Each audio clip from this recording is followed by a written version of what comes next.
Good morning, everyone, and fellow travelers on Spaceship Earth. I am trying to get some music running here. Looks like I can.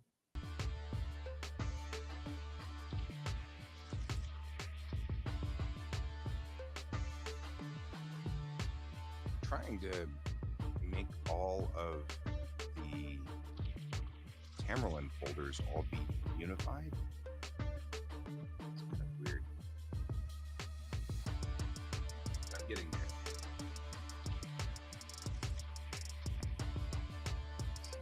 And it's a thing. It is always something over here. But what I'm noticing is I've got 400 different copies of these things, and it's like I just don't even know. I don't even know.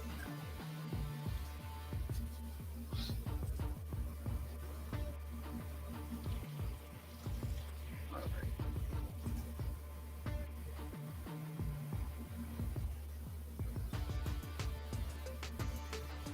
So put that there too, I think. I don't know.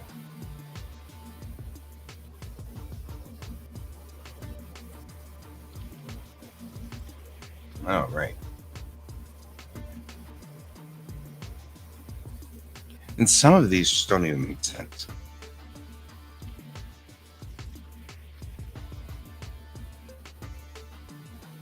So I'm just like, I don't even know why this all happened or why it went this way. But it did. And that's okay.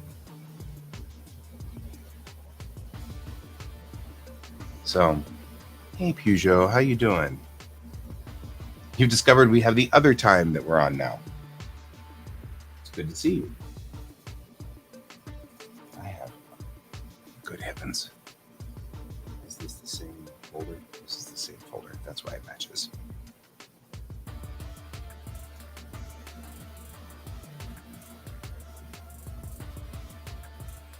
Okay, that should be deleted. Oh, man.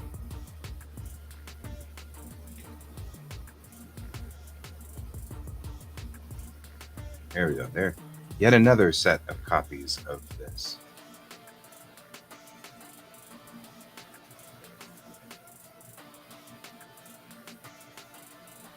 That's empty too. All these folders are somewhat empty or empty. That's empty as well. Very well.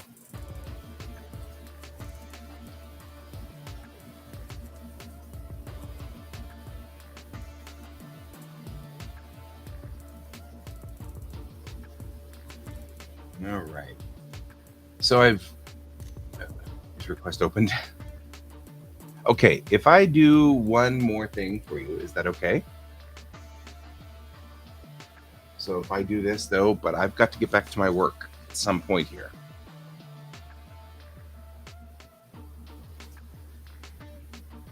Do you want Lavin from Vin's Paws wearing a VR hat, a VR set?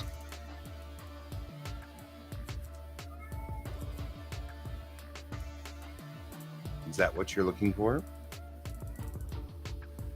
You're not lost. You're right there.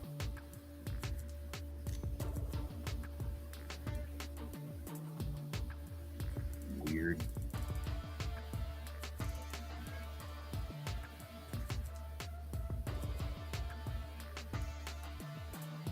You're still not lost.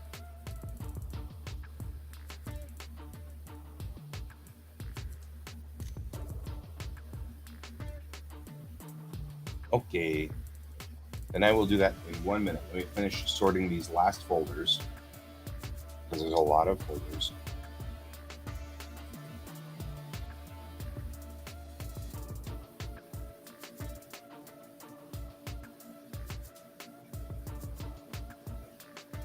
And then once we're done,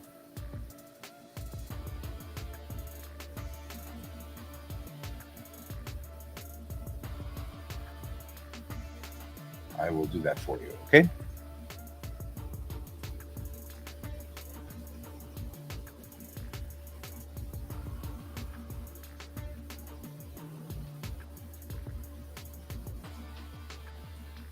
Then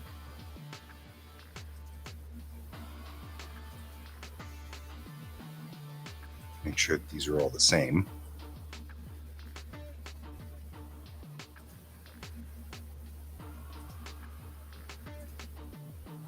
Then delete this and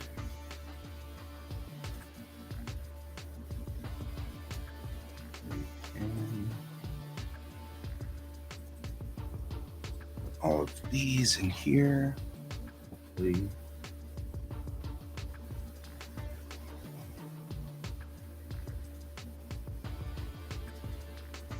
Okay. All of those can be destroyed now. I can delete this.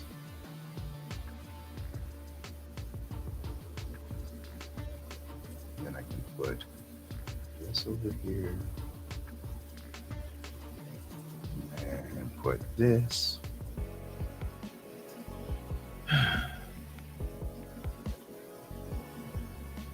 Right, where'd I put?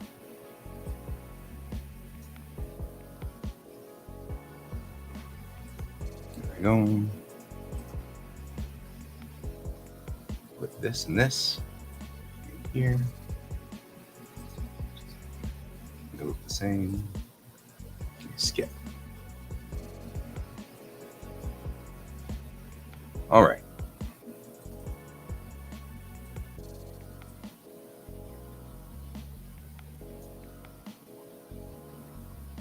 There we go.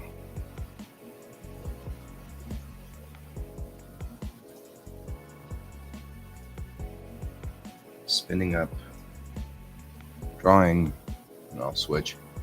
Hey Maria, how are you doing? I'm doing good. I'm about to start a drawing for Peugeot. Oh, I should probably switch over to the camera so you can see what I'm doing instead of looking at me.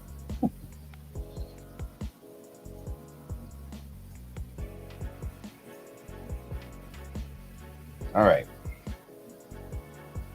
So we're doing a fan art piece for a request here.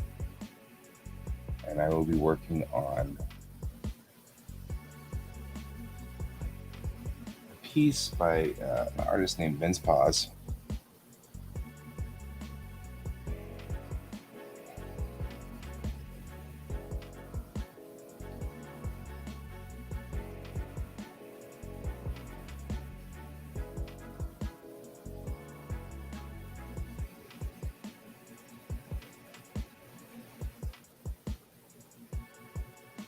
And so what we're going to do, first we'll save the image so that I can find it again.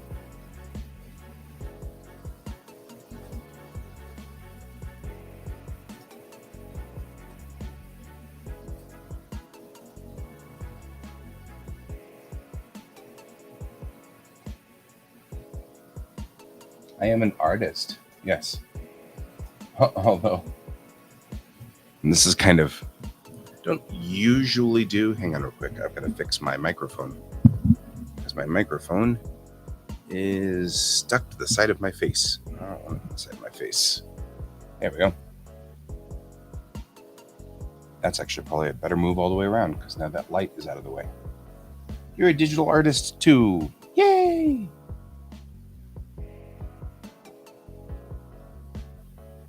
That is very good.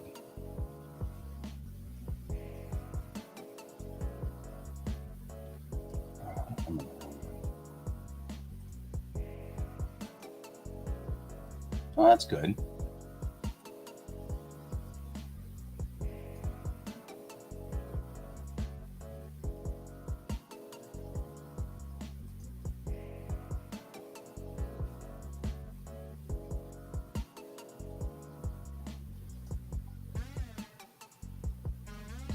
We're out of Denver, Colorado. And, oh, come on. Work with me here. He's not going to work with me. That's fine. So I'm broadcasting out of Denver, which is in the middle of the United States, in the state of Colorado. Where are you from?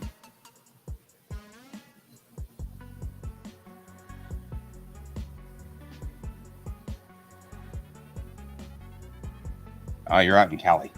Q. I have learned in my day that I don't make any assumptions that anybody's from America, especially Twitch. There's a lot of people from all over the world here, which is great.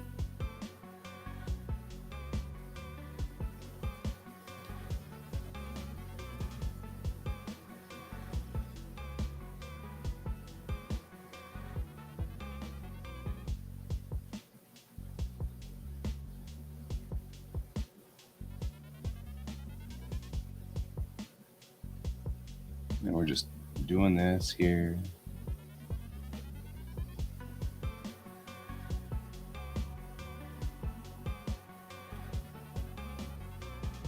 Right? We get to meet all kinds of cool people. That's awesome.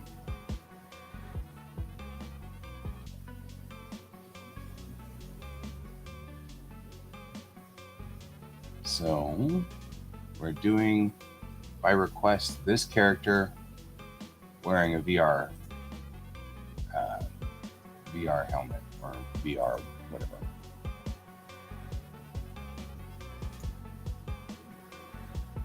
Oh, I've got lots of logos. So we've got a couple of things. I have my own personal logo, and then the duck pond, the Quack, has its own logos. And it's generally done by a committee of us.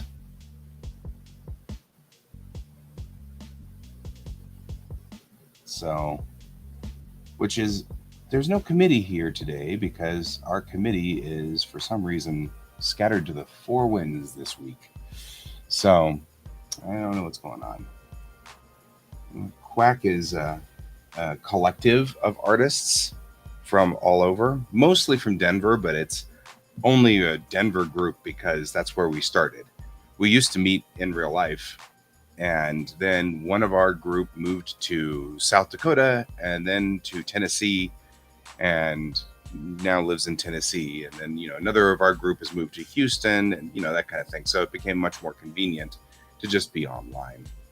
And so we meet online regularly, and this is part of an ADD exercise for those in our group that have attention deficit, and it's called body doubling. And body doubling is where ADDers need to sit next to somebody else who's doing work, and then they just suddenly need to do work. So it doesn't require, you don't have to, get mad at them or argue with them or anything like that. They'll just do the work.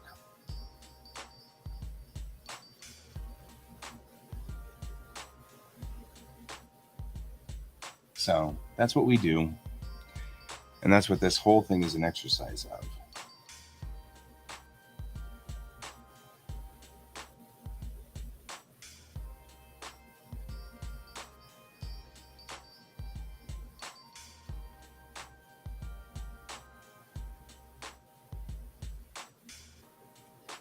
Normally, I would be working on my comic right now, but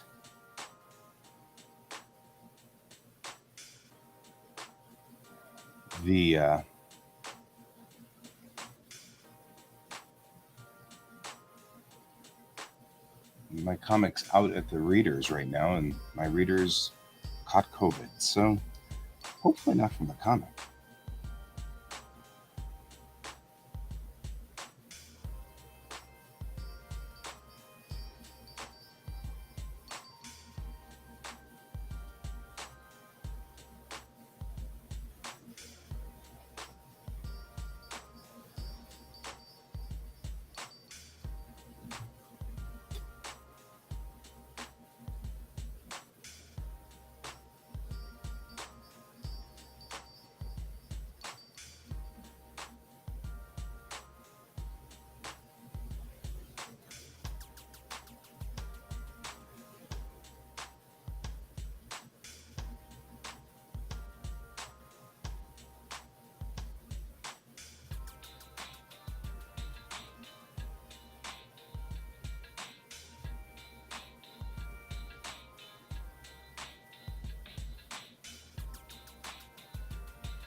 Mm-mm.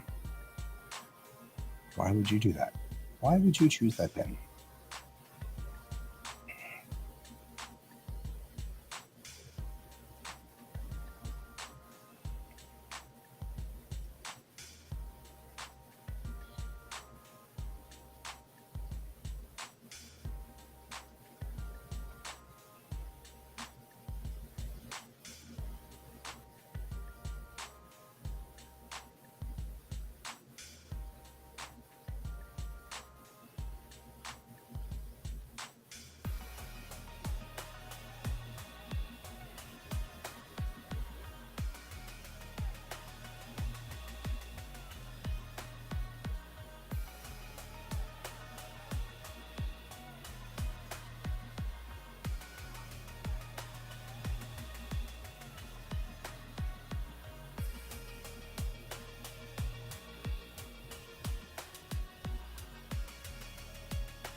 Hey, cat.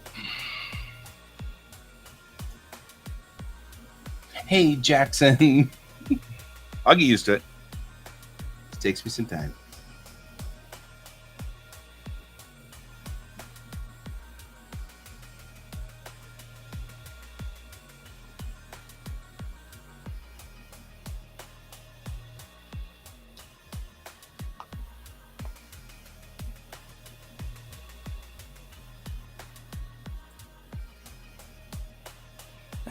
So far, so good.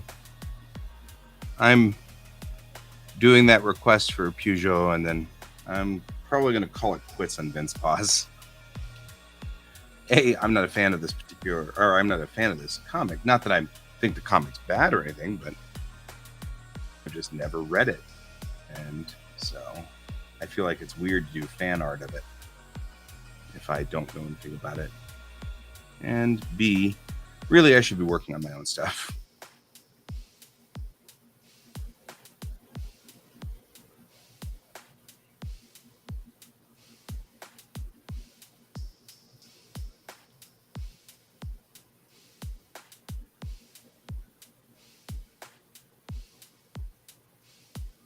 Would you like me to stop until then?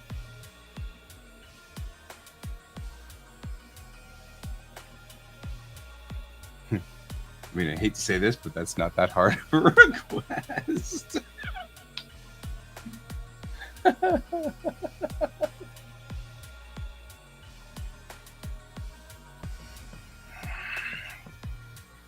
Will do.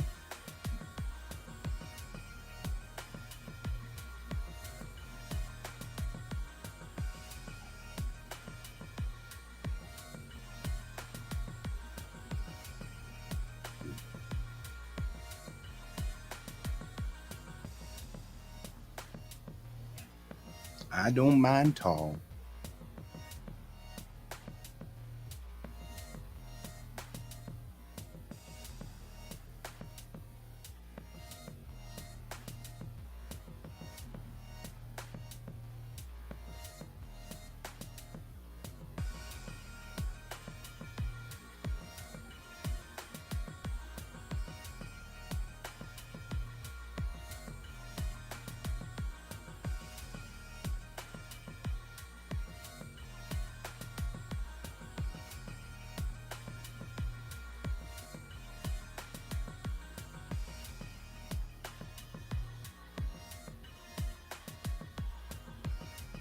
Mm-hmm.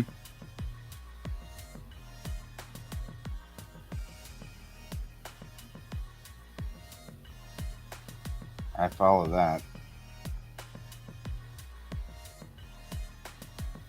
I could see that too. I mean, think about the number of people on my Facebook who are you know, from the South, you know, known me since I was a small child, and yada yada yada. Where I would be in your shoes, I don't think I'd like it as much.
All right.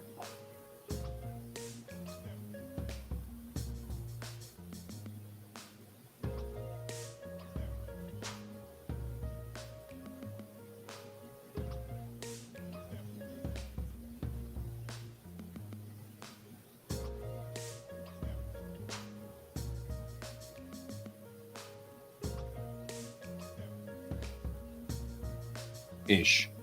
That's all right. You be ishy. You be ishy washy. It'll be fine.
No.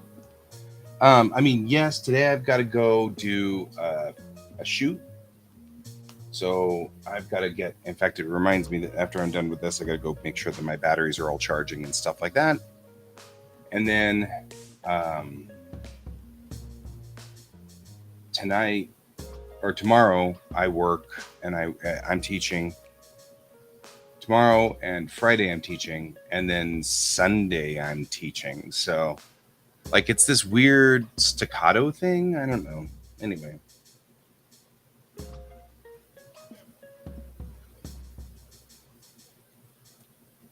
Well, thank you. Thank you. Thank you. Should be fine.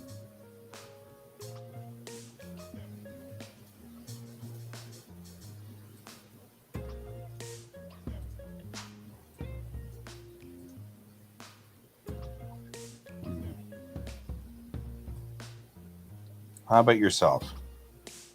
Anything awesome happening in your world?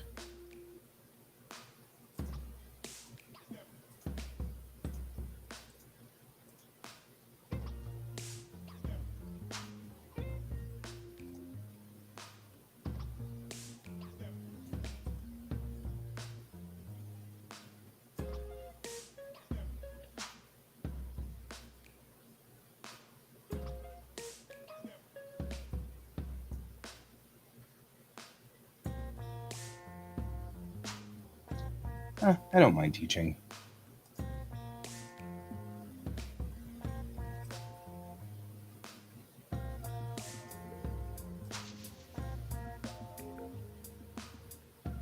Gotcha. Yeah, I think I got a little bit of that kind of going on in my world today too.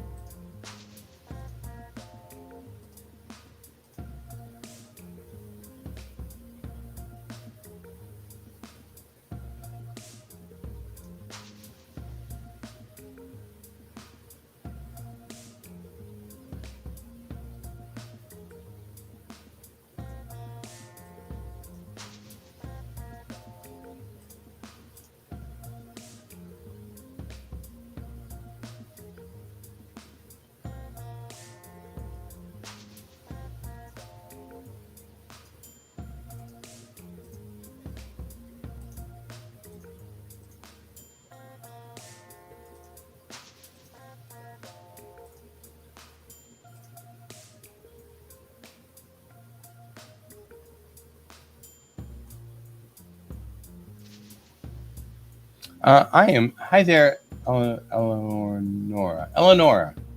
I'm drawing Vin's Paws characters, apparently, by request. I'm not 100% sure what the comic is, but it's a request. And so that's what I've been kind of doing over here is this.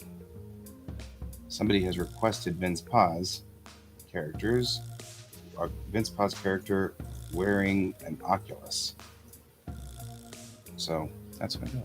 It's just weird, which is cool. I like challenges every so often. Although this is the last one I'm going to do because once I'm done with this, first of all, I don't read this comic, so I'm kind of, hey, Hone. I'm kind of since I don't read the comic, I feel kind of weird doing fan art of it. It seems kind of strange, but that's all right. I think that pretty much is that. I need to put a tail in though. Well, thank you very much. I appreciate it. How you doing, Hone? What's the haps?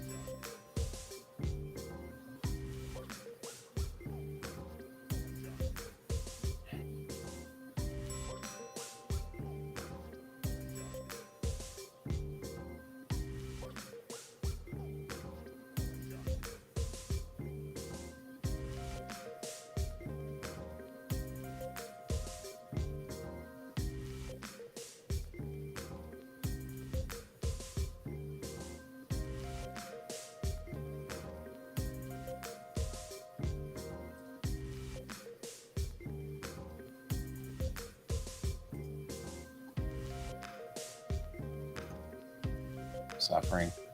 Oh, hey, real quickly, while I have you on here,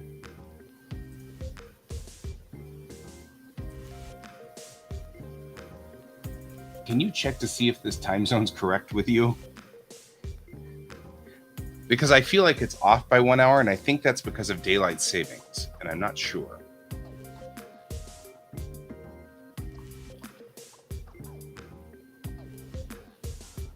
You've been doing voice recordings? Good job. Okay.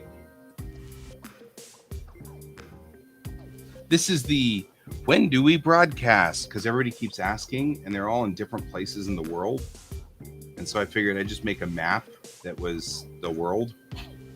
Just say, find yourself on here.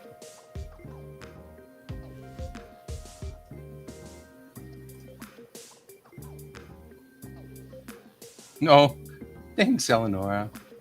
That's somebody else's character. I'm actually a manga style character. And so, usually, or character artist, I'm a manga style artist.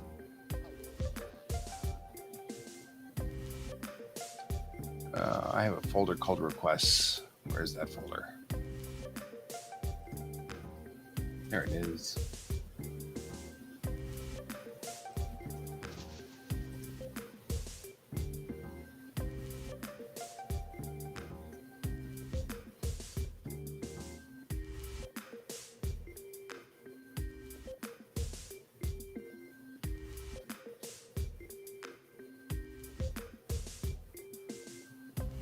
Yeah, that's what I've figured. So it's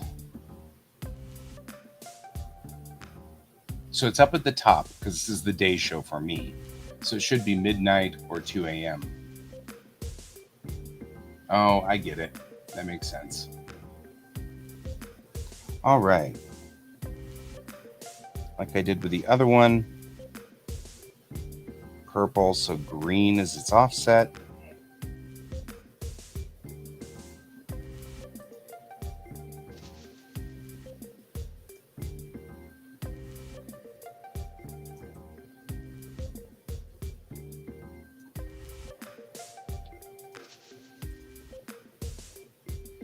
And maybe a little darker.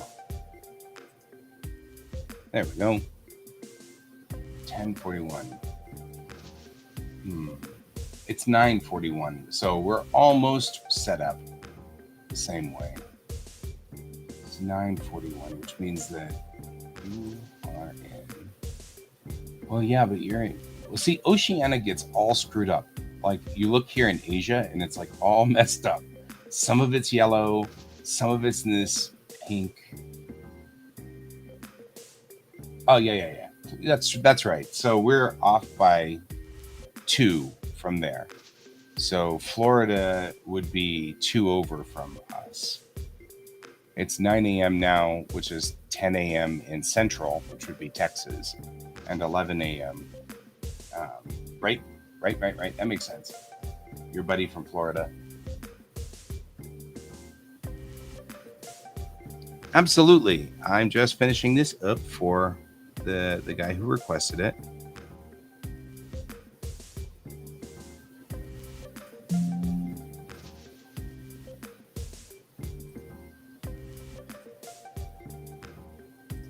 And then I'll show you some of my work.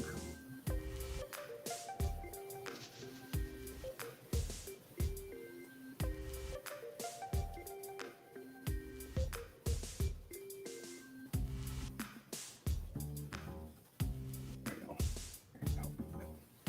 Otherwise, it's going to be huge.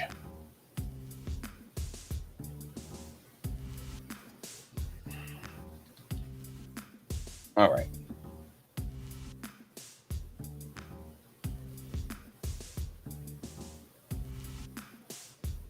Yeah, it should be 11:43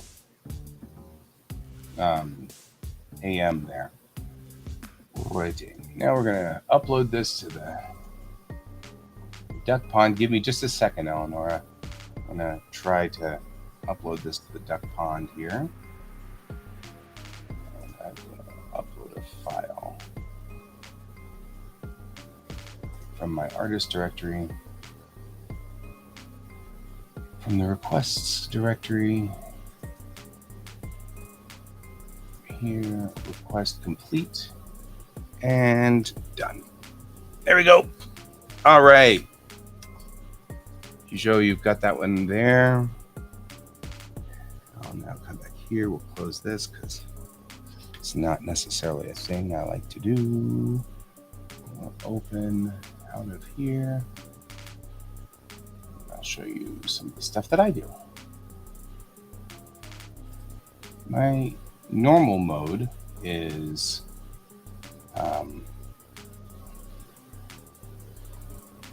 a sort of a space manga style.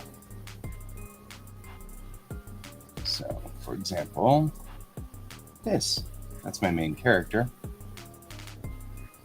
Right? So he got a job that gets him up at 4 a.m. He has to be at a job at 4 in the morning.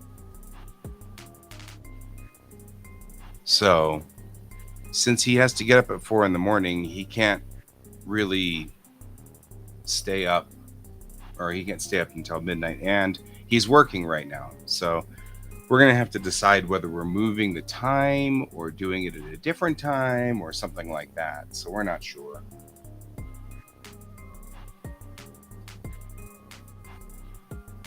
So, I'm scared to ask about second breakfast. Like, I don't know, are you still with second breakfast or still hang out with her? Because I'm curious, because she's nice, she's cool. I'm loath to ask that question though, because I'm worried that the answer might be bad, or that I might bring up bad things. I don't want to bring up bad stuff if it's, bad or whatever.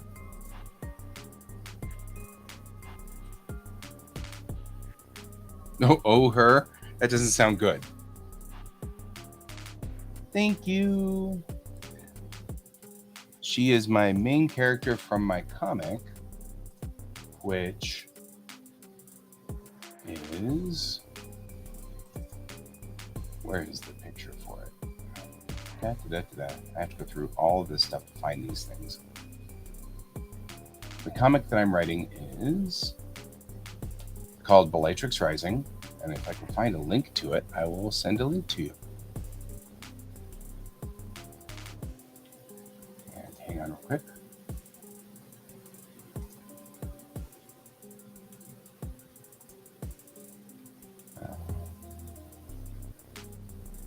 There we go. I'll put the link to the comic in To Marry Her. She's just lovely.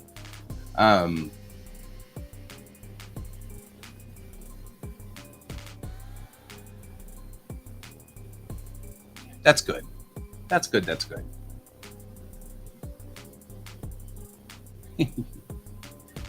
Yeah, she has. She would be a difficult person to marry. Not impossible, just difficult. Here you go. Here's the comic link.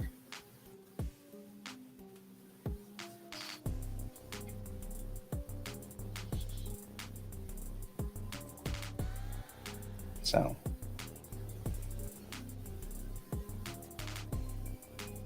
all right, we were trying to find something. Oh, that's the cover picture I was looking for. Right here. Right here.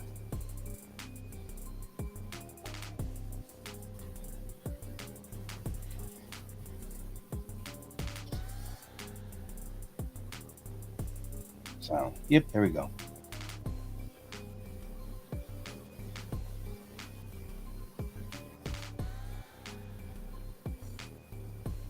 There's a lot of people who want to marry her. She once was married. She isn't anymore. She had a daughter. That's not her daughter. That's a different character. That's part of the reason why she is who she is. So, yeah. Open. And welcome as well, Estrella. Hey, Pepper. Forever. How are you doing? So far, I've got issue 1 is out. I have a side story that's out, and I have a world building document that's out, and they're at Global Comics. Issue 2 and 3 are right now at my editors, getting looked over and edited so I can draw it and finish it up. But they are they both got COVID, so now they have to get over getting COVID. So they've been sick for a while, and now they're getting better and stuff. So, do I play any game? I play boring games like Sims. I love The Sims and Sim City. But I'm not this isn't a gaming channel, if that's what you're asking. This channel is an art channel, so COVID just sucks. I agree. COVID's just nasty. Who wants to mess with COVID? Ugh. So, Sims? Yeah, I'm addicted to Sims. I'm also addicted to City Skylines. City Skylines is similar to Sim City, but better. I like it a whole lot better. So I play a lot of City Skylines. I do play No Man's Sky, which is one of my favorites, and Kerbal. I am so addicted to Kerbal Space Program, I swear. But those are my 4 main games that I play.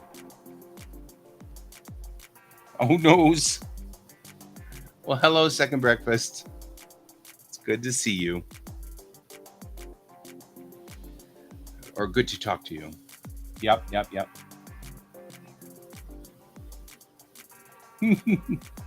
So, Eleanor, originally when I made my original pages, they were designed for Webtoon.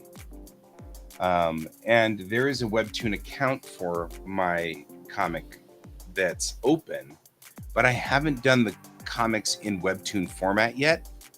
So I have been kind of trying to figure out a faster way to make my comics Webtoon compliant, because Webtoon has a different set of height and width requirements for pages. And so at one point, my master pages that I made for comics,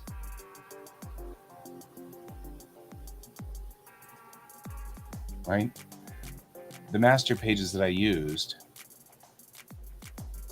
were Webtoon compliant. Like, these have this extra space down here for Webtoons. That's this point down here. This is April 22. But it says this document is for Webtoons reduced by 69125 for a final size of 800 by 1280. And that's the thing, is that the pages need to be 1200 or 800 by 1280. And the final page sizes are different than manga. And so I do my comics as if they ultimately will end up being an actual tankobon, right?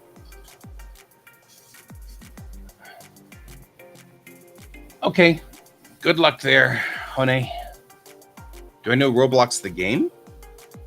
My kid plays Roblox. So, still kind of working on Eleonora's comment that this is a tankobon, a Japanese tankobon. And so ultimately, my comic is designed to fit in this page set. So it's the same size. And that's the goal. But yeah, so I have multiple things for Webtoons. And I think probably what I will do is, for Webtoons, make it so that I've got a special extra panel or two that sits between these pages, but I'm not sure. My newer ones look a little different now. Oh, well, thank you. I've been doing it for a very long time. I started when I was a teenager.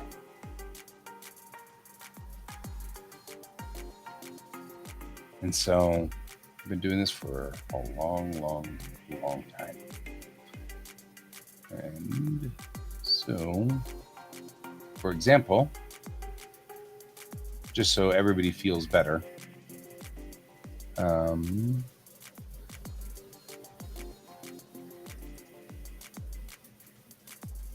let's see here.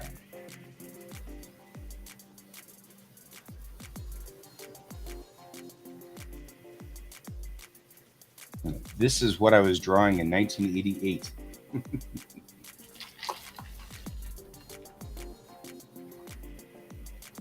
This is what my artwork looked like in the 80s, in 1988 or 89.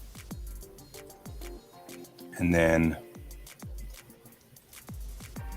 I got better as time went on. There's the wrong folder for that. I actually did manage. I would have some pictures that were really good. Like this one was really good.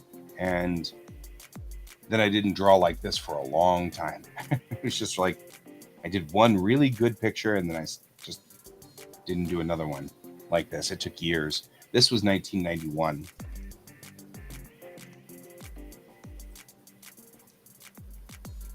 And as time went on, I got better at stuff.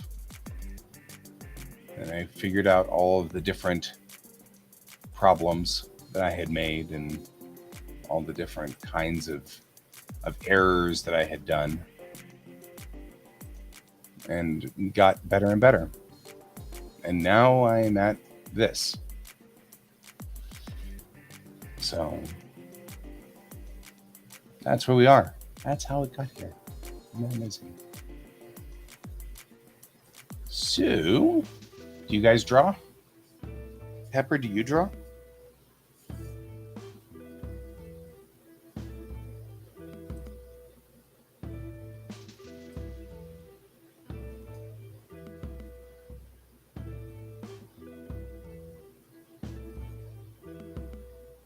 Guess your name? I just start with Aaron because that has 2 A's. Alphabetically, that'd be first.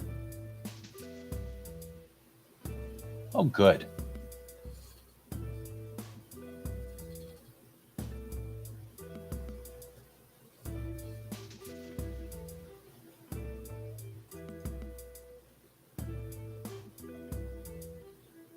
I'm glad you like drawing.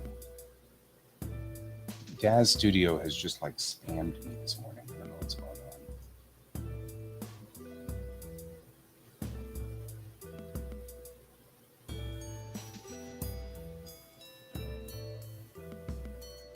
on. Okay, you're a girl. Then I'm trying to think of Abby would probably be the first alphabetical. Oh, Amber. Amber. Okay. Amber is cool. I like the color that's usually associated with amber. It's a very rich yellow. Like, it's not kind of, yellow can get kind of weird, but amber is such a rich golden yellow. So I like that color a lot. It's kind of an orange yellow. Very, very pretty.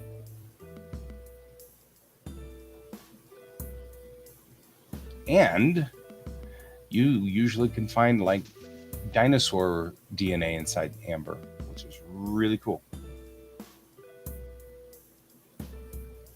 Oh.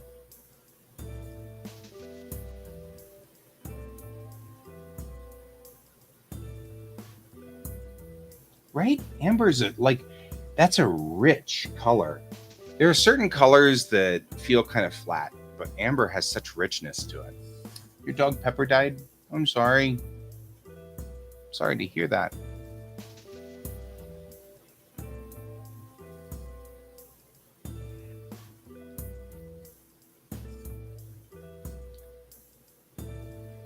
But I could give you lessons, Eleanora. Eleonora. What are you mad about? What are you mad about? Oh, I see what you're mad about. Can you guys draw a box? Because we can do almost anything if you can draw a box.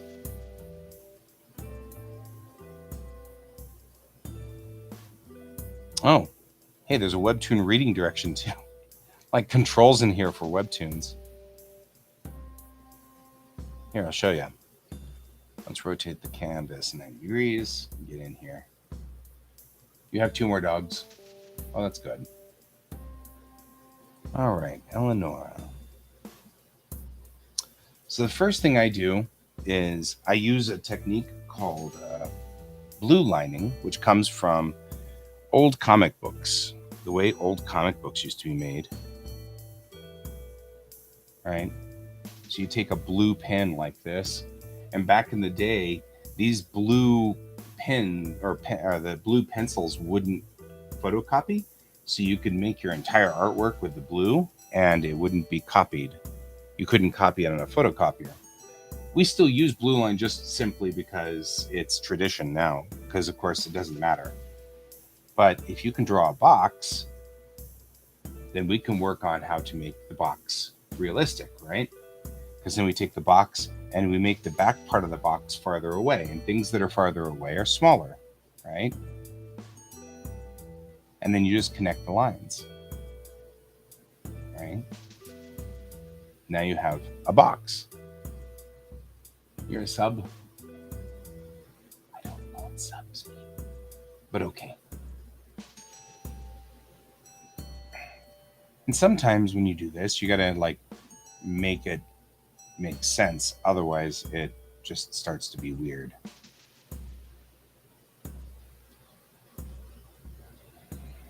So then we can get to the point where we make a box and we make the back part of the box without having to put the inside part in, right? And then you can. Does that mean sub that like you subscribed? Because if so, thank you.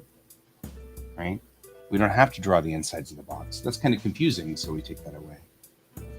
If you can do this, everything is a box or a circle, right? So if you draw a circle, it can become a sphere, but the only way you do that is by showing it. So we do a shadow, right? Maybe we even draw the shadow on the ground, right? And that shows that it's a sphere. And if you can do a box and a circle, and you can make them look round, then we can draw anything. Because realistically, everything is either a box or a circle. For the most part. There are some exceptions. Because even a person is a series of boxes, like this, with circles. And then lines.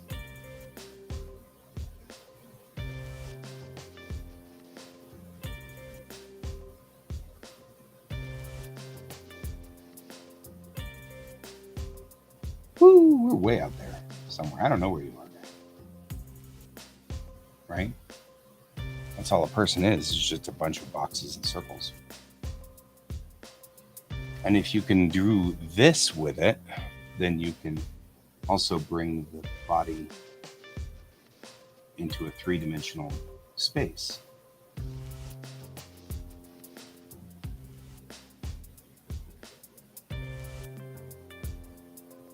This all takes practice. None of it's easy.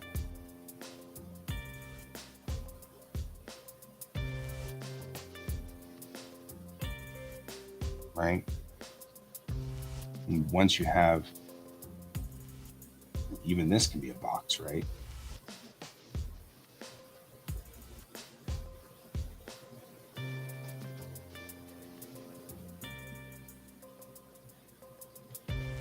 And this becomes your guide, right? I'll change my color a little bit so you can see that I'm doing something different. We come in here and just kind of fill in the blanks.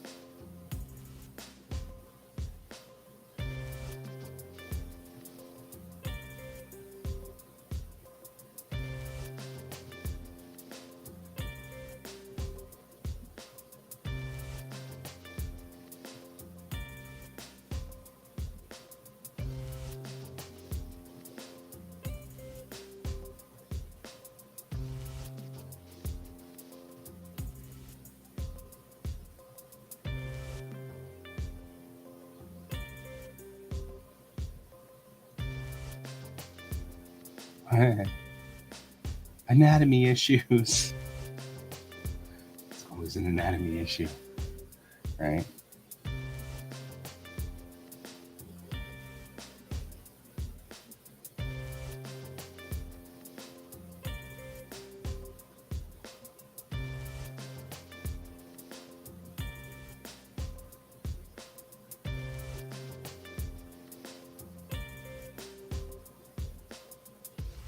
Right? Out of a box. We know that across here will be all these points, which you want to make sure we remember. And then even here, we'll do the face with just using guidelines like that. And now we've got pretty much a full character already forming here. But it's still only boxes and circles. In the end, it's not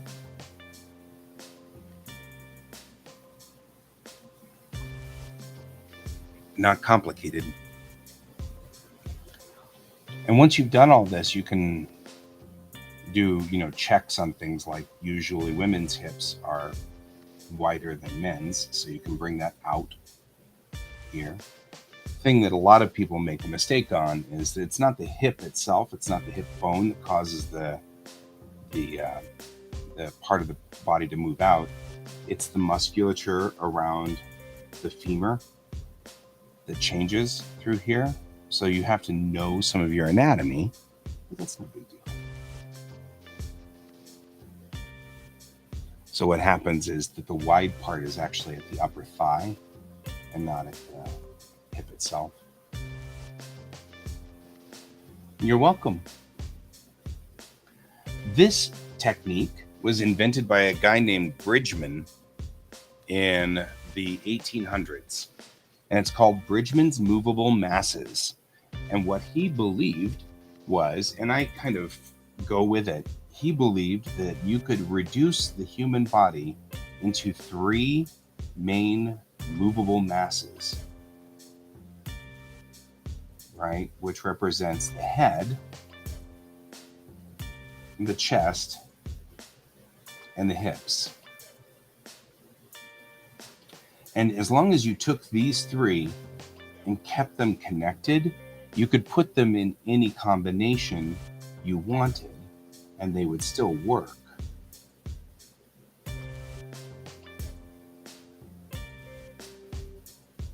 Right? And as long as you were keeping them connected, you could move them around all you wanted. And this would then give you the ability to do, interesting poses, like somebody sitting on a beach reading a book, right? Because now you just add all the pieces together, and you've got the book here, and the hand, and the other hand, one foot here's there, one's foot's there. You get the idea. And now they're on the beach. Now you've got somebody on the beach reading a book. And that's all you had to do, was start with those 3 movable masses, and then you can do anything you want. You can turn them around, you can rotate them. As long as you can draw a square and make it look 3D like that, then you can do anything.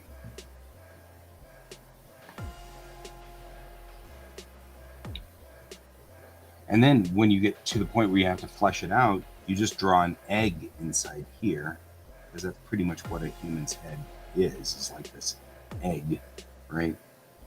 And then we draw a line right through the center, and that's the eyebrows, and then straight down the middle to indicate where you're going to line everything up along on there.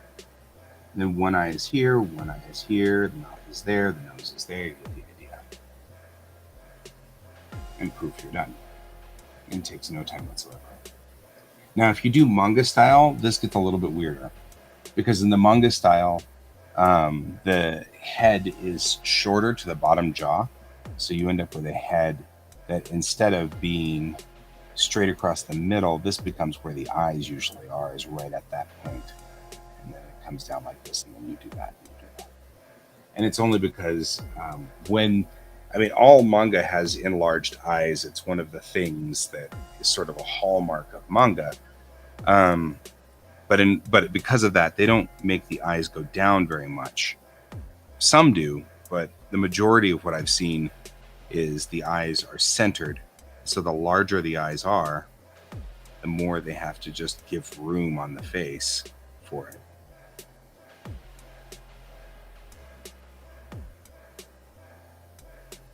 So there you go. Drawing 101. I can make anybody draw. Drawing is a skill, and it's not a talent. The talent is telling a story with your drawing. That's a talent. Which is also a skill, but some people are really good at it from birth.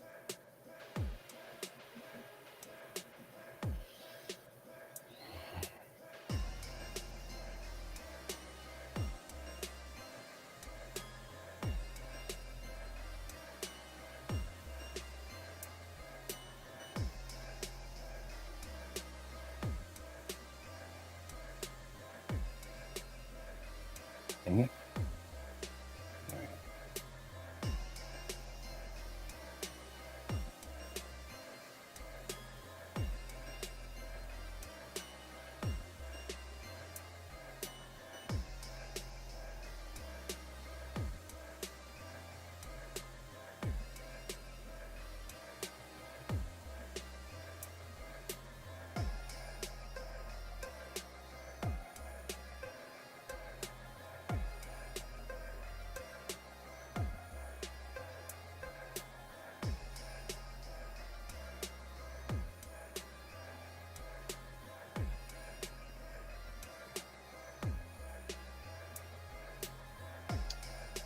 Morning, Bean Ricky. I feel like I should recognize that name. Hello, some user. Good morning.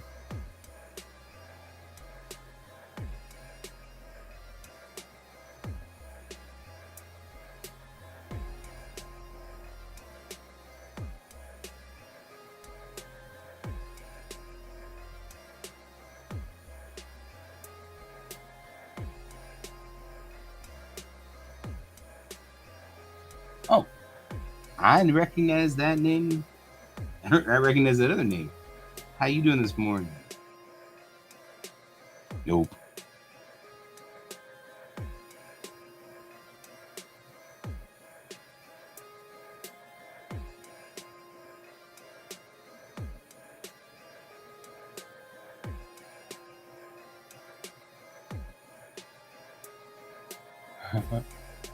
See you next stream, Eleonora. And you're welcome.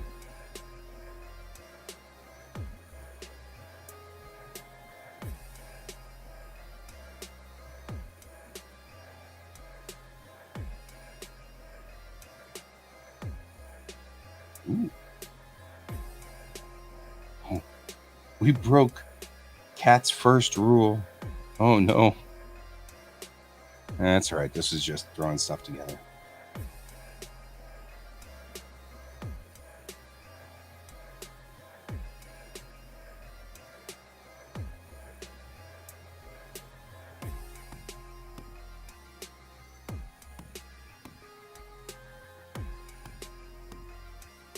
Boy, we're having problems today, aren't we?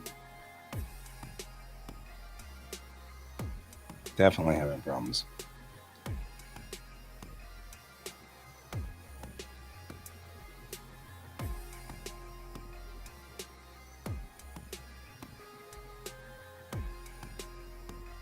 There we go. And voila, we've got the start of a body and a thing. I know.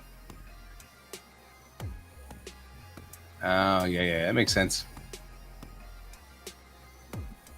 So, okay, so I'm still working on that. I just keep getting sidetracked, and it's like the opposite of a what an ADD stream should be working on it. So yeah, cat. I did that whole. I just added a new layer, and it wasn't vector; it was raster. So I was like trying to use the vector line zatting tool. All right. Okay, so I was working on the economics of this and trying to make an operable meritocracy. That's what I'm after. So, the first thing is in the Unity, you always have housing, you always have food, and you always have healthcare. You're guaranteed those. Those will always exist. So even if you don't do anything, the meritocracy, it works that way. Because we assume that there will be days when you just can't, right? Months, years, stuff like that. So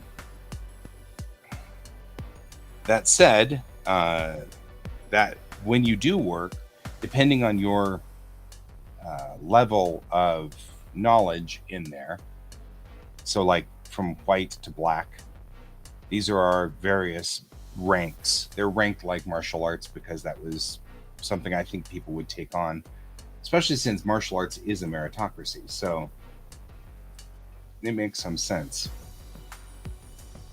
And you are awarded a mythical coin that doesn't actually exist called a kina.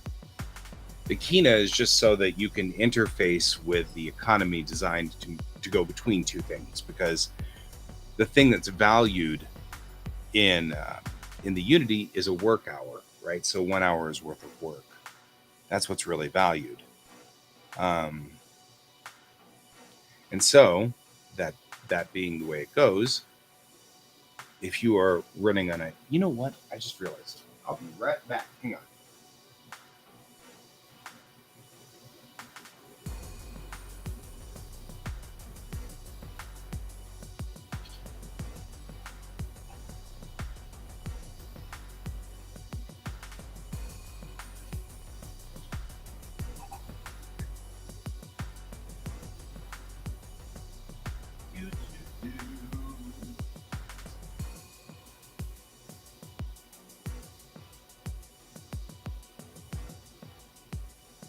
Right.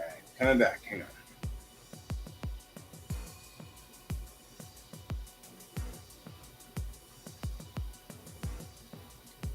All right. Okay. So yeah, if you think about it, if you did only um, if you did nothing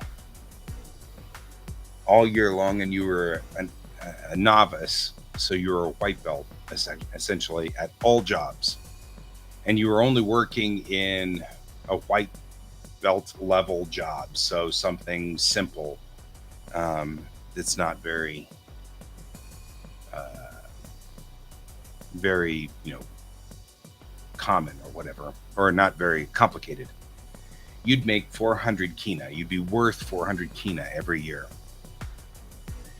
That would then say that the base person is about 400 kina. So the maximum, though, would be if you were working as a black belt, then every hour in the year would be valued at 1 kina per hour. So you'd make 2,000 kina every year. That then would send that through to the economy. So how much does each worker in the economy make? And some people make more and some people make less. And I don't think the average would really end up being right about at like what is that, 1,200, which is somewhere between 400 and 2,000. So kind of thinking that through. But then you get different things like if you're on a spaceship, a combat ship, like we are when we're dealing with the Kittiwake, you get a hazard adjustment because you're in the military. So that's 1 kina extra to 100 kina extra, depending on how hazardous it is.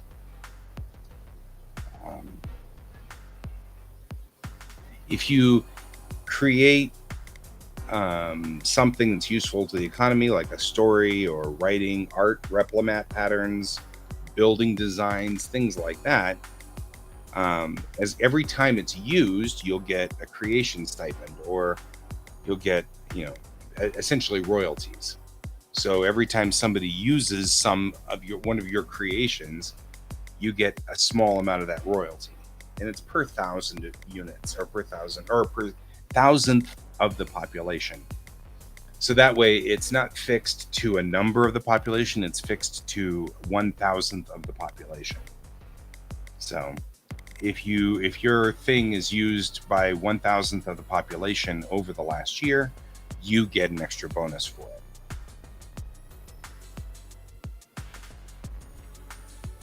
So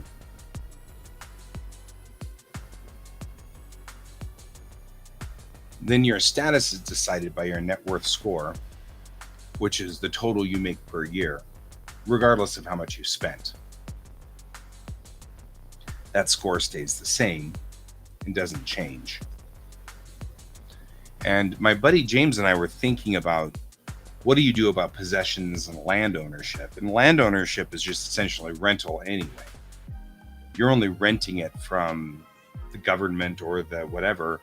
And I know that that makes a whole lot of people very angry, but there's, if you don't, then you have the other problem, which is this very critical piece of land belongs to Bob Smith, and then Bob Smith dies without leaving it to anybody. So then the land can't ever be turned over.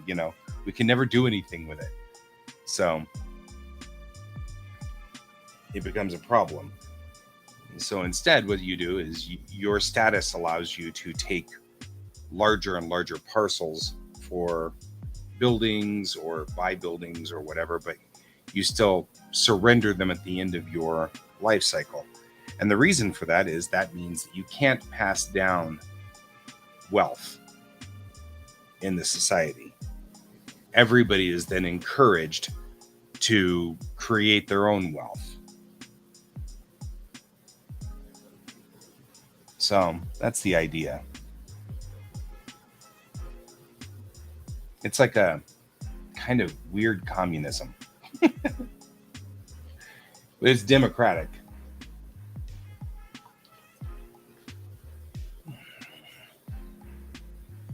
So that's where we were, was here.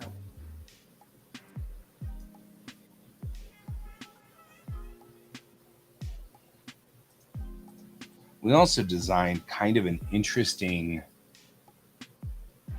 thing about the replimats, because part of the reason that this exists, this society exists, is because of replicators, right? As soon as you have replicators, there's no need for anything. You can make all the food you want. Yeah, it's like a semi-communism. You have all the food you want because it's a post-scarcity society. So you don't have to worry about food. You don't have to worry about shelter. You don't have to worry about clothing because clothes can be made. And so we were trying to kind of figure out a way to make it sort of have some kind of natural hit against it. So we decided that the replimats, the more complex the item, the more likely it is to break down over time. So if you're making a block of steel, the replimats can make it, and that steel will be steel for thousands of years. But if you're trying to make the replimats make, like, let's say, a cell phone, the cell phone's super complex with little circuits and little IC chips and all this stuff. As it's replicating it, it's just the atoms that it's putting together in there, they after a while they break down, and after a while it's like maybe 5 or 6 hours. So it's super complicated. You can use it for about 5 or 6 hours and then it just falls apart. It stops working. And that's the nature of replimats. The more complex the design, the more you need to have it manufactured. And so for those kind of things, the more complicated things, you've got places that build things. So you'll have a company that builds cell phones. That's what they do. They just build cell phones and stuff. And so then you have a company. And part of this, of course, is that it's funny because my buddy was saying, well, how are you going to keep people from, what incentive are you going to keep people to keep doing the things that they're doing? If there's no benefit for doing work or fear of having your livelihood taken away. He said, most people just sit around and watch TV. And I said, I'm actually living proof that that's not true. Nobody's paying me. I mean, I get people pay me for my comics, but if you were to look at the total that I have made on these comics, it's not enough to pay for food and shelter. And it probably never will be. So I'm clearly not falling under that. And I think what really happens is, he's like, well, yes, but that's something you love. And I'm like, yes, that's the point, right? Franchisism. How do you get people to buy in, right? It changes the thought process of how you do work. It changes the thought process of how you manage a business. In today's world, the way we manage a business is we say, hey, do what I tell you to do, and I will give you this stuff that will allow you to live. But that makes work something you do just to get by instead of something you buy into because you actually like it. If I had a company and it was on me to convince you that this is a good thing and you'll love working with me on it, then you and I can sit there together and make all of these we want. And if I'm open about how well we do or how badly we do or whatever, then you know where we are. And so it gives a completely different feel. Because his argument was that Soviet Russia was communist and nobody was happy. And that's because they didn't franchise their people. So nobody's franchised, right? There are two things that are happening in the unity. One, if you don't want to work at all, you don't have to. Two, if you want workers, the managers are now going to have to go sell their company to people. Hey, some user, I've got this awesome, beautiful company. You really want to work for me? And that makes a difference in the way we think. It's a different concept. It's not the same as, having to, saying, because the biggest problem I have with capitalism as it stands is that with capitalism, you are required to do the thing because otherwise we take away your food. So it's literally at threat of death. Everything's at threat of death, right? You have to work or else you die. You starve to death, homeless on the streets. It's like, right? And that's not to say that that's necessarily wrong, or that it's not appropriate or whatever. But yeah, my biggest thought was that if you could get away the threat of death part, you end up with people being more creative. You end up with people doing more things. And if you can't get it done, you build a robot to do it too. That's also a possibility. And the robots are no longer a threat. Right now, robots are a threat.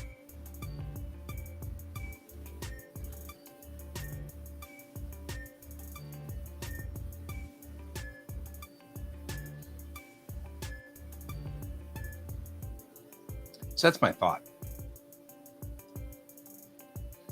The good news is this is a completely fictional universe. So in my completely fictional universe, people act completely fictionally. Right? You starve to death. Not to say that that's necessarily wrong.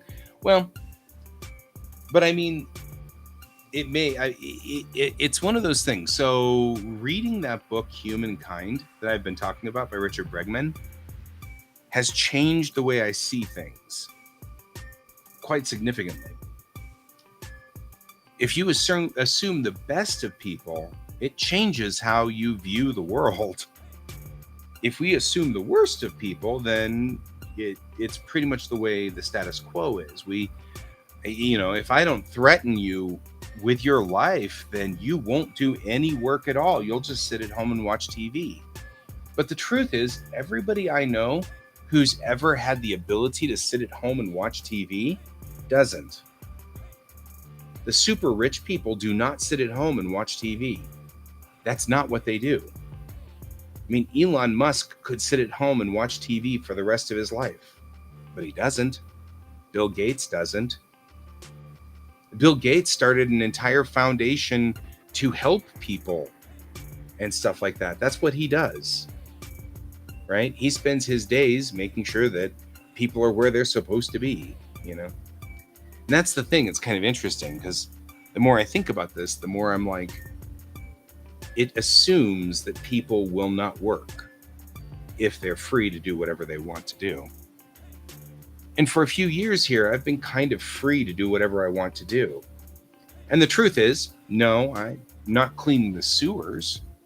I'm having a hard time going out and mowing my lawn, but for the most part, I'm not working. I've been putting in a lot of work on my comic, which doesn't pay very well. So, I think that's the thing. It's like it makes sense if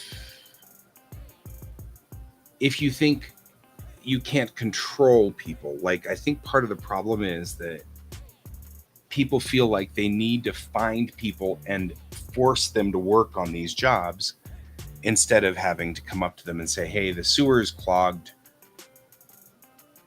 Will you help me clean the sewers? Because we've both got to clean these sewers. And, it's clogged, and that's horrible. You know, and then I could get you to do all kinds of things if I asked nicely. I keep getting my friends over here to help me clean my house with me. And they do. Not because they feel like they're getting paid, they aren't. So I feel like that's a different mentality. It's a mentality you have on people. And I think what it means is that you need to have small communities inside the larger community, which I think a space opera would afford, right? Which actually makes me think of something else, because maybe what needs to happen is there needs to be sort of a natural limit on the top side of communities.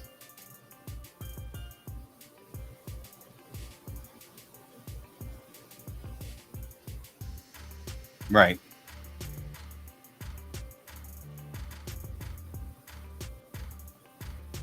And since that would be the fact here in the Unity, it doesn't matter what its value is to something else. It's assumed all things are valuable. Which then again, I was saying that, and my friend was saying, well, yeah, but then you're going to decide that underwater basket weaving is valuable, and therefore you should be paid for it.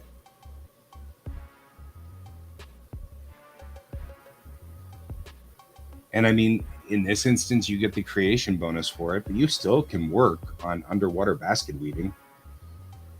And the way that it's set up, you have to test for each level, right? An awful lot of you guys. You have to test for each level. So, like, you go from white to yellow. If you are an underwater basket weaver, you're going to have to find somebody who's a higher ranking underwater basket weaver to give you the test at yellow. Otherwise, you can't test. It's like with me and martial arts, I wonder if there should be like a teacher bonus too. Hmm.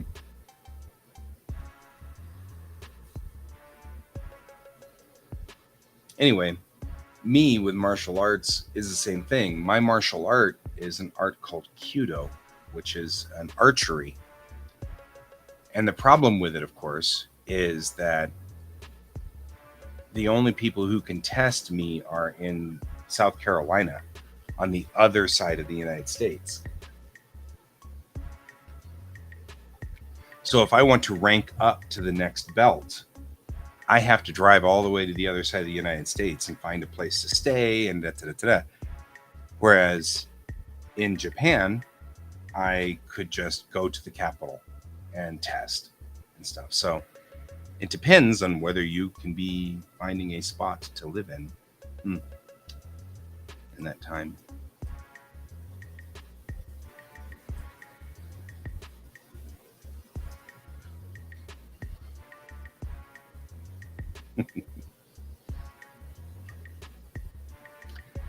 There is a certain amount of loyalty towards capitalism in America.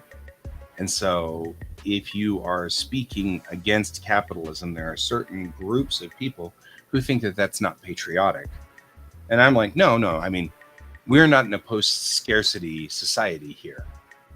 This is not a post scarcity society. And frankly, when you have food as something that is part of the society, then it gets caught up in the capitalism and the way capitalism works. So it is what it is.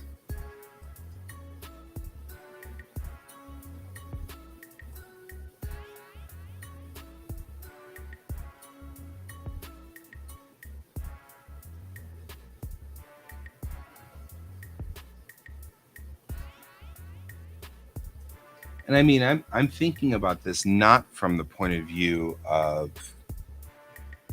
a nation state, but from the point of view of a people. What would be the best way to value you and me? And like a kind of distorted communism might not be a bad place to start. Everybody who always says communism doesn't work, well, look at Russia, look at Cuba, look at China. And the whole thing is that you can say that, but on the same token, that's probably because of the system size. That might be more of an aspect of the size of the system. I don't know.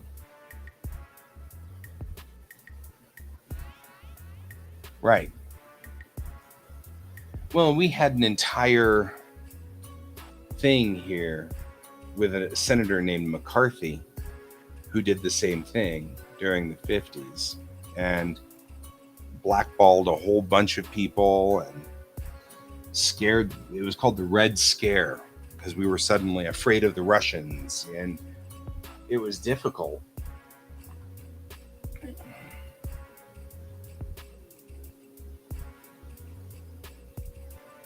But that's the thing, right? In like,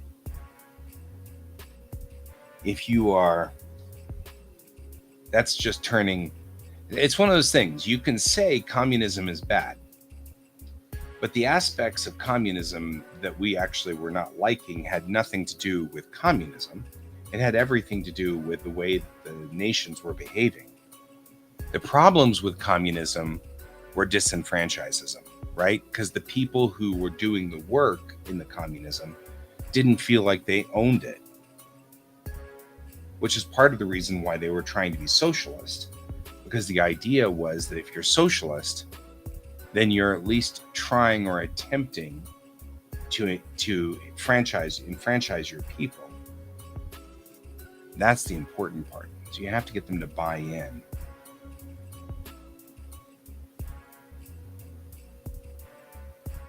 And so my economic system is a meritocracy, which is really different in that it does franchise you because you are encouraged to do better for society by getting more things out of society, right?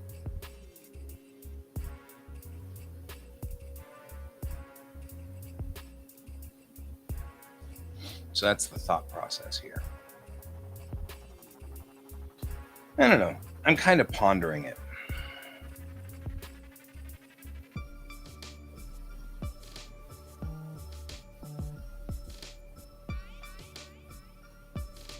Move this up here.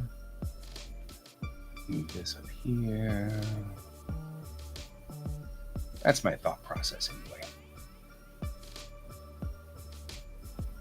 Right? Well, and that's the thing. Like Pol Pot and all of those guys, they weren't helping any. You know what I mean? Like, but that wasn't necessarily the problem with communism. That was a problem with a dictatorship. The top part of it was a dictatorship. And the difference here is you can get buy-in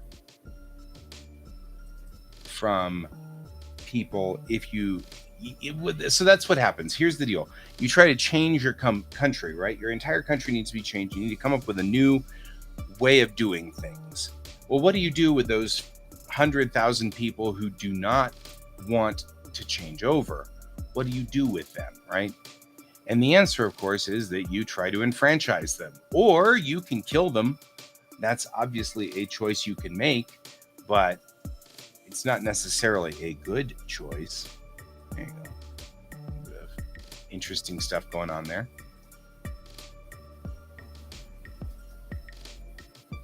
So,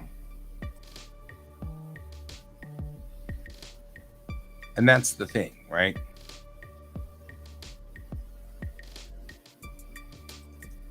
Is you kind of need to figure out whether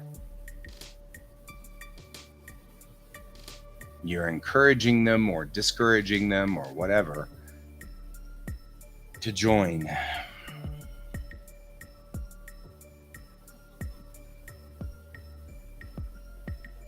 So, anyway, these are the thoughts that go through my brain. Right?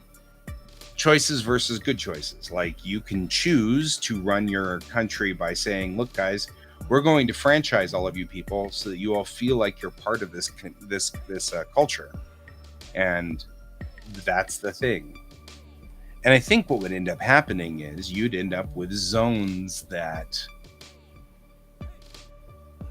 are one type of people. You'd end up with an artistic zone. So, when somebody comes up to you and says, I'm from Beeplebop, you'll be like, oh, Beeplebop, that's, a super creative thing. Yeah, absolutely. It's just far easier to scare people into doing the things. Well, okay, that's great. But, how does that franchise them? It doesn't. It doesn't franchise them at all.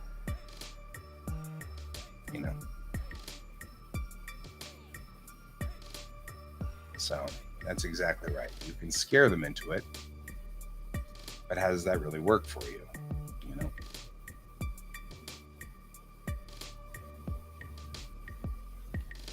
So that's a thing.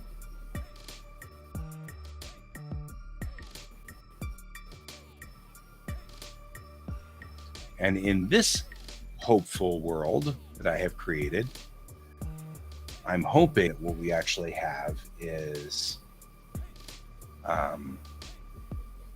everybody was franchised in their own way, and they were allowed to leave if they didn't want to franchise, and that's okay. So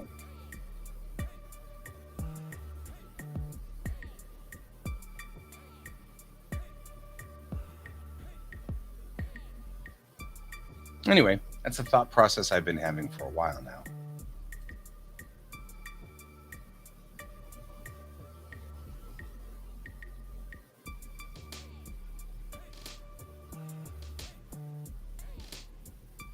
These are all things that I think about.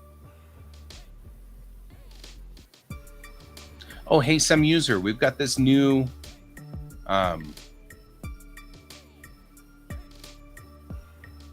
right?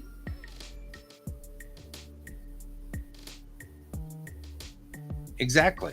Well, and that's what I was thinking too, was that you'd end up kind of gravitating towards a world that matches what you do. And then that culture then just enriches the environment. Real quickly, though, I'm going to bring up, I've got this new thing where I'm showing the time slots of everybody. So if you would take a look and make sure that that makes logical sense to you. That would be cool. And see if it shows roughly accurately. I think it might be off right now by an hour because of daylight savings time.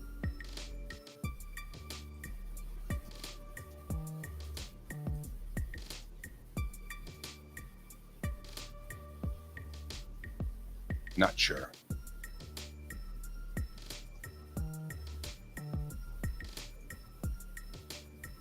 Oh, so the top row is the morning show, this show, and the bottom row should be the evening show because we do twice a day.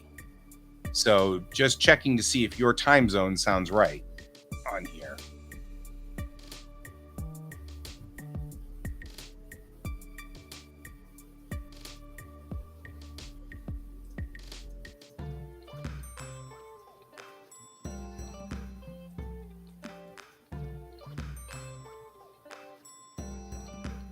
Okay, 1844.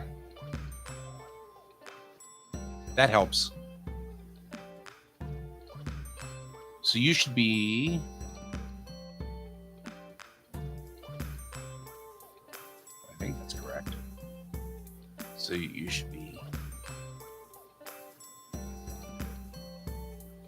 in purple. Are you in purple? Or the light purple? No, you're in the dark purple, right? Kind of this dark purple here. You're right here. Okay, well, maybe it's off by 1 hour, which should be correct as well, because If it's off by 1 hour, we're at daylight savings time, so it's close, but it's always going to be slightly different because of daylight savings time.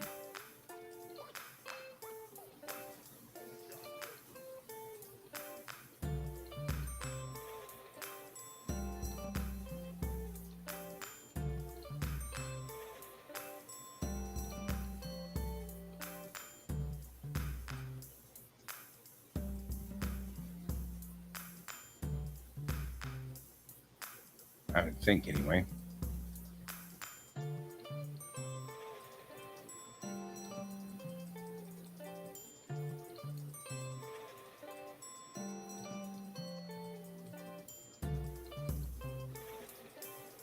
All right.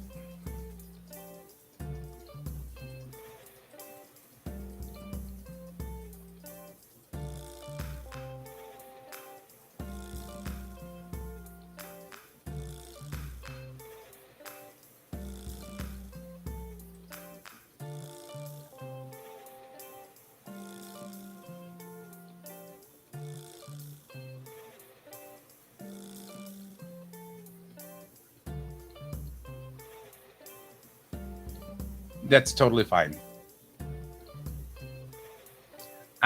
Do you know daylight savings time came around because of like shopping, and that's why it's taking so long for us to get rid of it?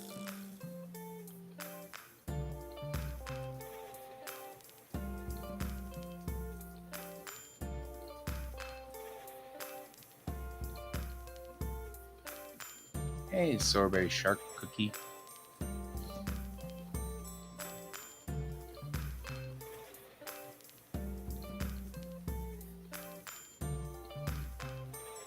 Yeah, I mean, like, that's part of it, was to make it so that it was light into the winter hours more. And so that's part of the reason why we're having a hard time getting rid of it. But it's also interesting how many people talk back and forth to sort of cover it up. I mean, I've heard it was farmers that wanted it, and the farmers never wanted it. They actually hate it. It screws up their schedules. It was Ben Franklin that came up with it. Ben Franklin invented an idea behind it, but he didn't actually want it. He just thought it was an interesting idea, that it was World War I, saving light and everything like that. That's true, but then it went away, but came back in the 50s. So it was a completely different thing at that point. So, yeah. That's a thing. People are people. So, neither here nor there, I guess. I just joined. What happened? Hi, Sorbet. We're talking about governmental stuff. Strangely enough, we've been off on a tangent. I draw a comic called Bellatrix Rising, and it's this is the artwork that typically you would see in Bellatrix Rising. However, I am waiting for issue 2 and 3 to be edited right now. And so those issues aren't available for me to work on. So I can't actually work on my comic right now because my editors got COVID. And so they are sick at the moment. And so they're not checking over my comic. So I've been going through and doing a world building exercise called Hermetics. And Hermetics, it asks you all these questions about your world.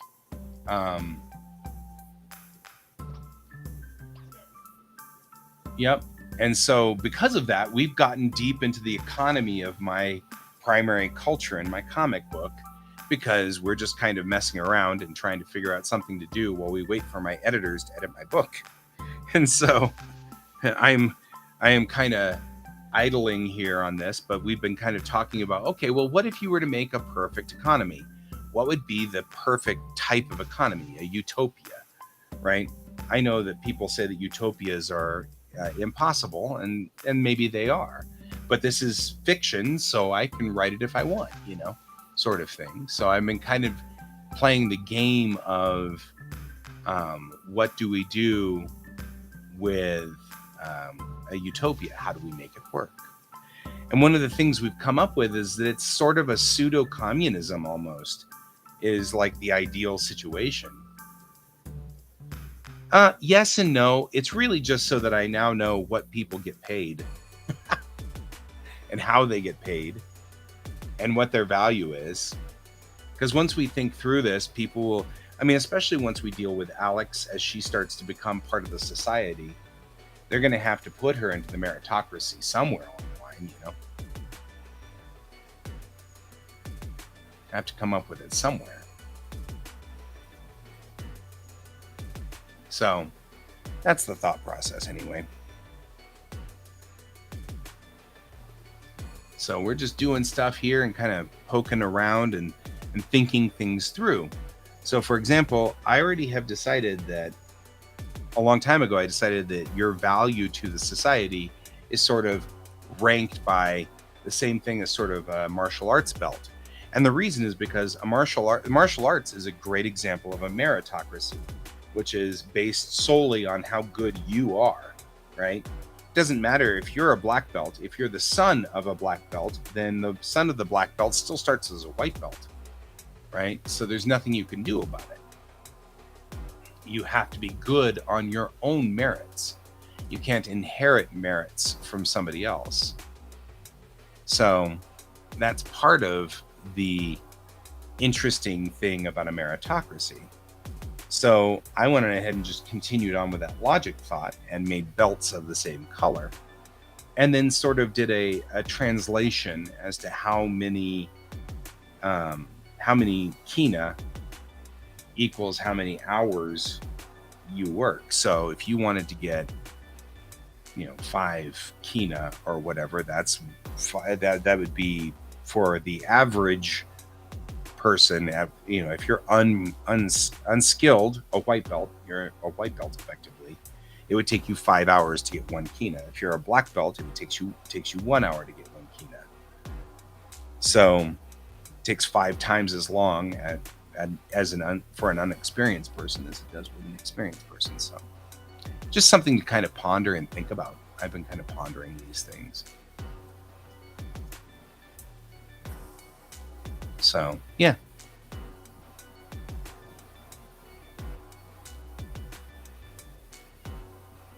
And that's why BC Kamen, which is our buddy Brent, is kind of going, no, wait a minute. Shouldn't you be working? Because that's his job.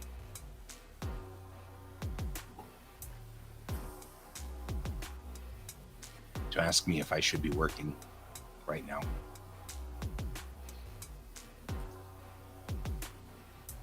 So anyway.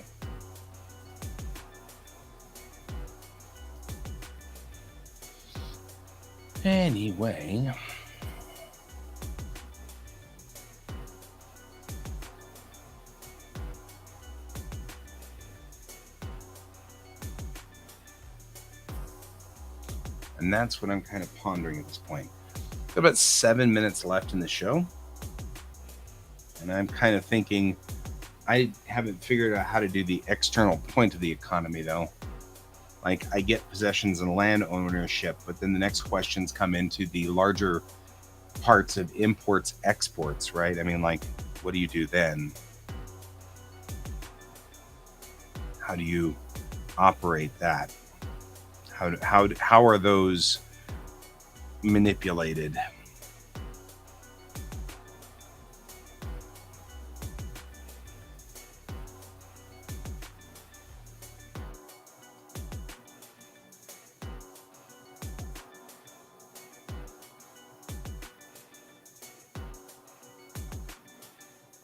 Yeah, I mean, already this has changed one line in in book 3, because we made, when James and I were talking about this, we talked about the replimats, right? Because part of the reason you can have a culture like this is because you're post scarcity, right?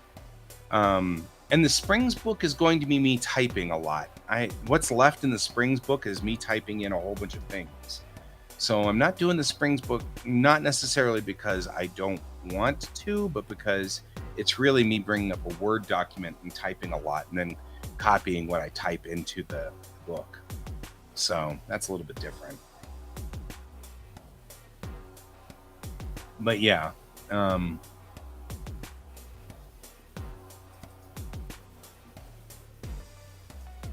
definitely something to kind of ponder though is about. So I don't know if you were here, Brent, when we talked about replimats and the limitations on replimats. But the more complicated the item, the more that the replimat will that the replimat or the replicated item will degrade. So if you were to try to make a cell phone on your replimat, it would last like 5 or 6 hours. It's long enough to do pretty much a throwaway thing, but it's not going to last very long. Same thing for weapons. Weapons would only last for, a few hours at best. So because of that, there's now going to need to be a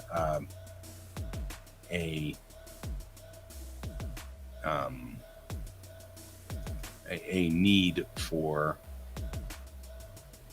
manufacturing, which is cool.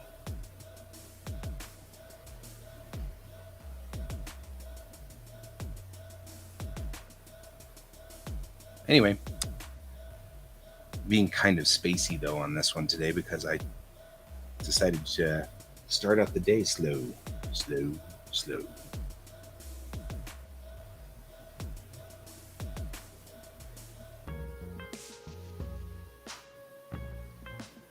Hey, Michael, how are you doing?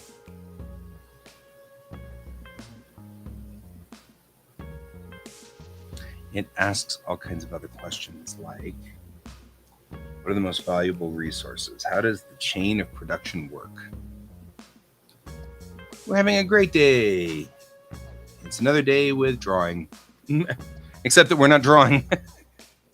But that's all right. That's all right. Hey, airplane pilot lover. You like the pilots or the airplanes too? These are always the important questions. I ask the important questions. Well, about the same actually. We're kind of sitting here, just kind of discussing bits and pieces of culture, I guess.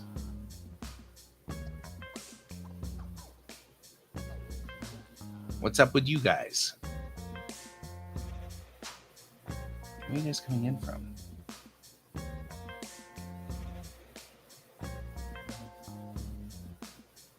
You want to become a pilot?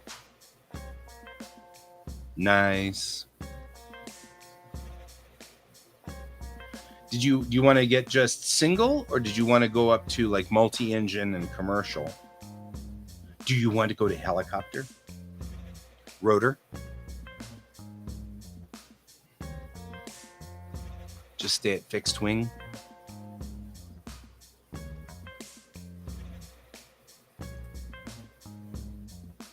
Commercial. Sweet. Respect.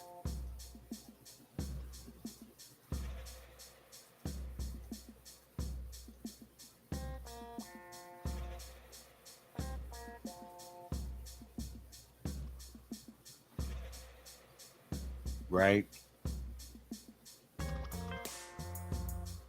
Yeah, planes are better than helicopters.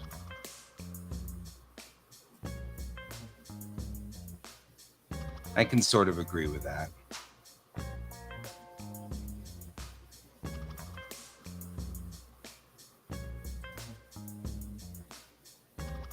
Okay. I'm actually going to spin up.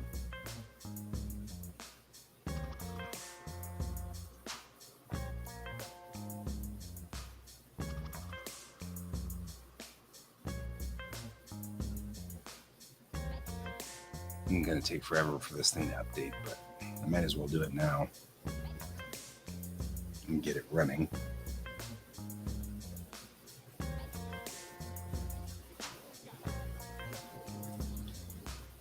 Oh, good.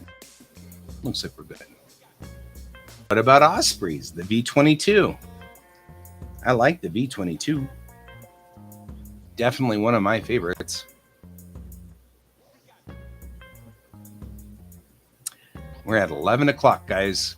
So we're at the end of this run, but I'll be back on tomorrow. No, I won't. I'm working tomorrow and Friday, so there will be no day show tomorrow and Friday because the F-35, yeah. I thought that was the F-22. F-22 is the Raptor, I think. The F-35 is the Lightning too, I think. Pretty sure. Not 100% though. So they're both planes. There was a need for it. Oh, I'm standing up. Yeah, no day show. There will be, the Joint Strike Fighter, which is the Lightning II, which I find particularly funny because they wanted to make it be the Lightning, but Anyway, okay, guys. That's the end of this show for today. I know that some of you guys just joined me just in time for me to cut the show, but I've got to actually go do a photo shoot. That's why I'm wearing a nice shirt. I have to go to a photo shoot, and that means taking all of my equipment and moving it and getting it into the car so I can be at the photo shoot by 1 o'clock. So I got to move and get out of here. It was good seeing all of you guys, and I'm glad you guys were all here today. I hope to see you. I'll be here tonight on stream, and I'll be here tomorrow night on stream. But again, I work through the weekend. So if you guys want to see when we're up, like and subscribe, and then you'll see when the streams start and when they end. And I'll talk to you guys all later. And as always, keep your eyes on the stars, guys. Bye-bye.